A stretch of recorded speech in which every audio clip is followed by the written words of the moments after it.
मुंबई, जहाँ लाखों लोग लाखों सपने लेके आते हैं। फ्राइडे नाइट थी। सिटी के आउटस्कर्ट्स में बना हुआ फार्म हाउस रोशनी से भरा था। टेबल पर दारू थी। ब्लूटूथ स्पीकर पर स्लो ईडीएम चल रहा था। और तीन दोस्त, राहुल, यश और देव, जमीन पर बैठकर पार्टी के मजे ले रहे थे।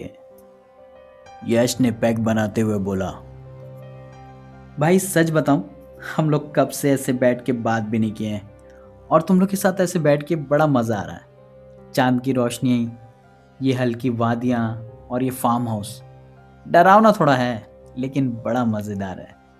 मानो नशा बढ़ा दे रहा है। राहुल हंसते हुए बोला, ऑफिस स्ट्रेस बंदी, लाइफ यही रह गया यारा।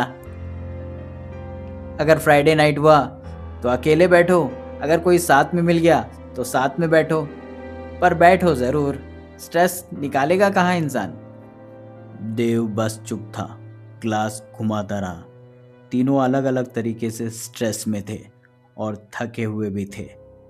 और जब इंसान थकता है तो उसे कहानी सुनने का मन करता है। राहुल ने बॉटल साइड में रख दी। चलो हम तीनों एक गेम खेलते हैं, यश ने कहा। अबे ट्रूथ एंड डेयर मत बोल देना भाई। नहीं, हम तीन दोस्त, तीन कहानियां, जो सबसे अच्छी होगी ना उसका नेक्स्ट राउंड बिल्कुल फ्री होगा। क्या बोलते हो तुम लोग। देव ने पहली बार नजर उठाई। भाई सच कह रहा है या फेंक रहा है। इस बात पे राहुल ने कहा, जो भी हो बोरिंग नहीं होनी चाहिए, बाकी तुम लोग की मर्जी। यही वो पल था जहां नॉर्मल पार्टी कुछ और बनने वाली थी। यश और राहुल दोनों उम्मीद कर रहे थे कि देव कोई सड़ी गली कहानी सुनाएगा, पर देव ने एक अजीब सी बात कही। तुम लोगों को पता है, कुछ चीजें सिर्फ तब आती है जब उनका नाम लिया जाता है। राहुल ने हंसा। भाई अब तू क्या हॉरर पॉडकास्ट शुरू करेगा। देव ने ग्लास रखा। मैं मजाक नहीं कर रहा हूं, ये बिल्कुल सच है। देव उठकर बैग के पास गया। बैग से एक पुरानी मोटी किताब निकाली। कवर का कलर ब्राउन ब्लैक था। कोई टाइटल नहीं, बस बीच में एक अजीब सा सिंबल था। यश ने बोला, ये क्या है भाई।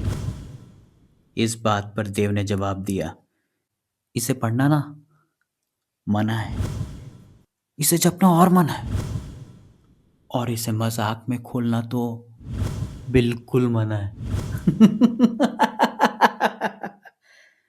राहुल की आंखें चमक गई। जहां यश को ये सब देख के डर लग रहा था, वहां राहुल को बड़ा मजा आ रहा था। देव ने कहा, इस किताब में एक ही नाम बार बार आता है, यक्षिणी।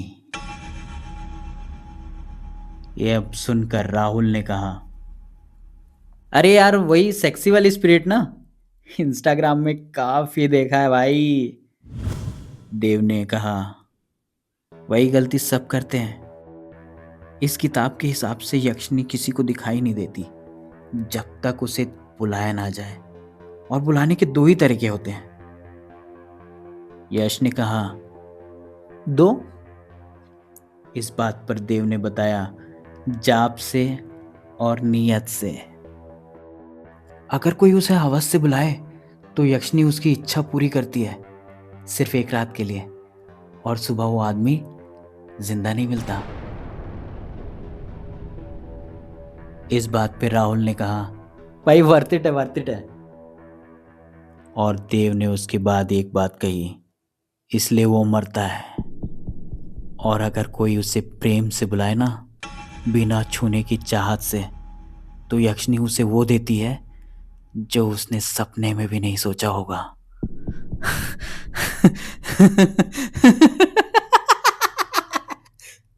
तू सीरियस है ना भाई, हमको चूतिया तो नहीं बना रहा है।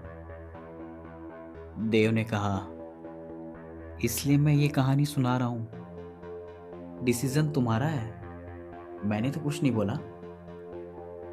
इस बात पर राहुल ने कहा, तो बुलाते हैं ना, मजा आएगा, बुला बुला। देव के हाथ कांप गए। देव ने कहा, ये पार्टी गेम नहीं है। राहुल ने किताब खोल दी। हवा तेज हो गई।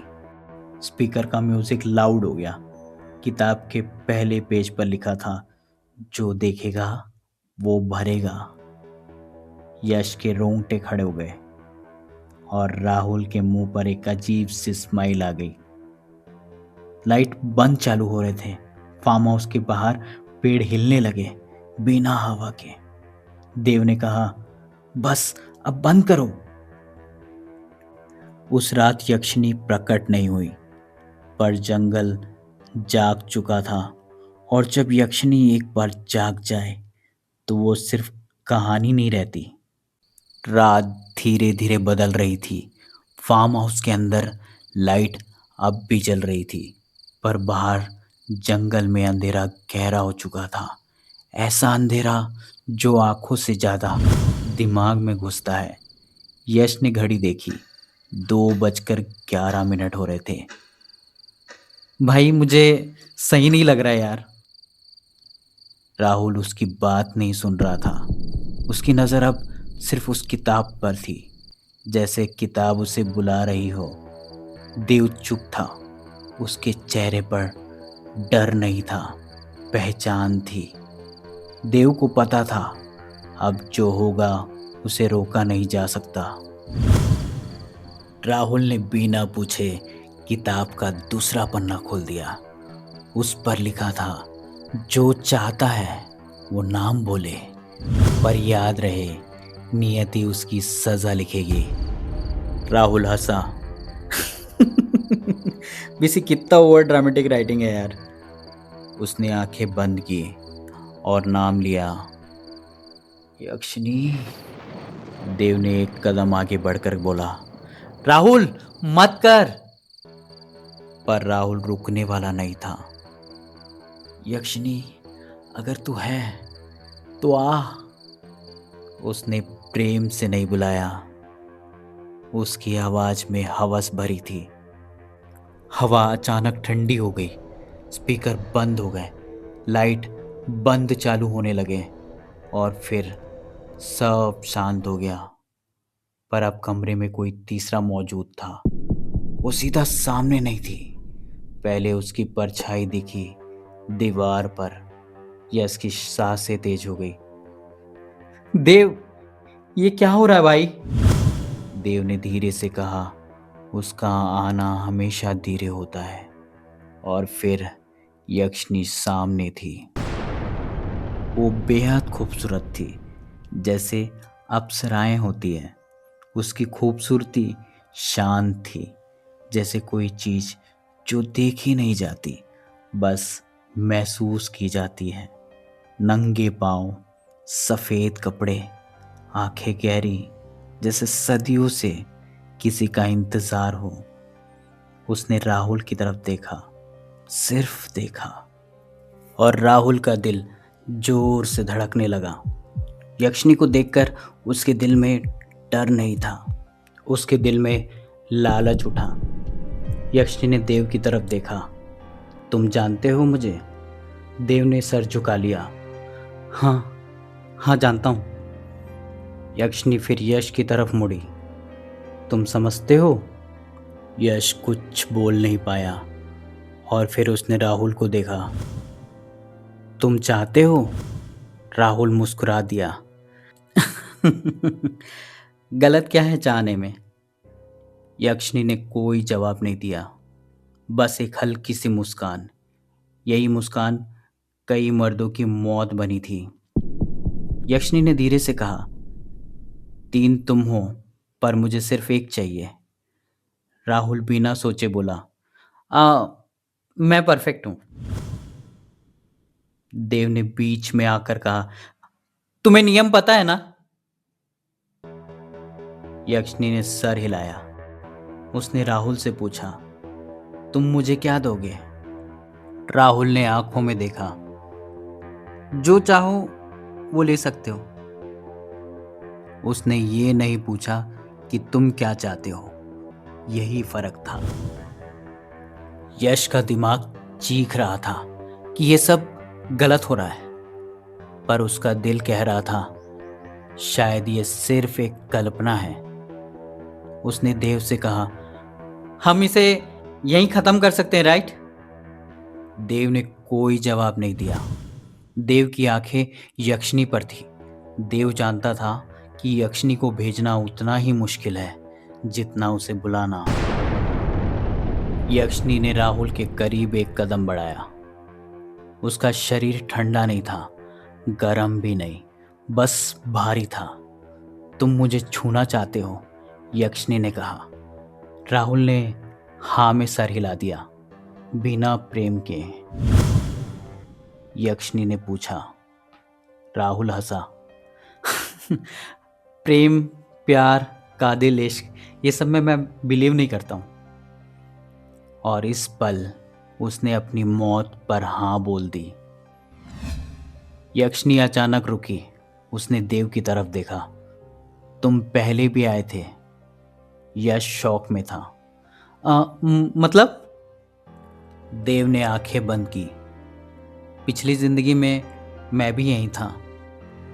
यक्षिनी ने कहा, तुमने मुझे चाहा था पर छुआ नहीं। देव धीरे से बोला, इसलिए आज मैं जिंदा हूं। देव की शराब सिर्फ एडिक्शन नहीं थी, वो यादों का बोझ थी। यक्षिनी ने राहुल का हाथ पकड़ा। एक रात, उसने कहा, सिर्फ एक रात। राहुल खुश हो गया। मिली बस, इनफ है। इतनी खूबसूरत, चलेगा, कोई दिक्कत नहीं है। यक्षिनी ने उसे एक कमरे की तरफ ले जाना शुरू किया। यश चिल्लाया, राहुल मत जा। राहुल ने पलट कर नहीं देखा। जब हवस बोलता है दोस्ती चुप हो जाती है। सुबह होने से पहले एक चीख सुनाई दी, पर वो दर्द की नहीं थी, वो समझ आ जाने की चीख थी। देव और यश कमरे के अंदर गए। राहुल बेड पर बैठा था। आंखें खुली थी, चेहरा सफ़ेद, पर बॉडी बिल्कुल ठीक। देव ने उसकी आंखों में देखा। वहाँ कुछ भी नहीं था, सिर्फ खाली जिज्ञासाएं और इच्छाएं। यक्षिनी की आवाज़ हवा में गूंजी, उसने मुझे नहीं देखा, उसने सिर्फ अपनी हवस देखी। राहुल ने सांस छोड़ दी, बस रुक गया। यक्षिनी देव के सामने खड़ी थी। तुम फिर भी बच गए, उसने कहा। देव बोला, मैं लेने नहीं आया था। यक्षिनी ने सर झुकाया, इसलिए मैं तुम्हें कुछ देती हूं। उसने देव के कान में कुछ कहा। यश ने कुछ नहीं सुना, पर देव की आंखों में पहली बार शांति थी। यक्षिनी यश की तरफ मुड़ी। तुम क्या चाहते हो? यश ने एक लंबी सांस ली। कुछ नहीं। यक्षिनी मुस्कुराई, तुम समझ गए। और वो धीरे धीरे गायब होने लगी। पुलिस ने राहुल की डेथ को हार्ट फेलियर बोला। कोई प्रूफ नहीं था, कोई स्ट्रगल नहीं, सिर्फ एक लड़का जो ज़्यादा चाह गया। देव ने शराब छोड़ दी, यश ने किताब जला दी, पर जंगल चुप रहा। कुछ महीने बाद देव के अकाउंट में अचानक एक बहुत बड़ी रकम ट्रांसफ़र हुई। देव ने सिर झुकाया। उसने मांगा नहीं था, पर उसे मिला। यक्षिनी सब कुछ नहीं देती, पर जो हवस से मांगे उसे जिंदा भी नहीं छोड़ती।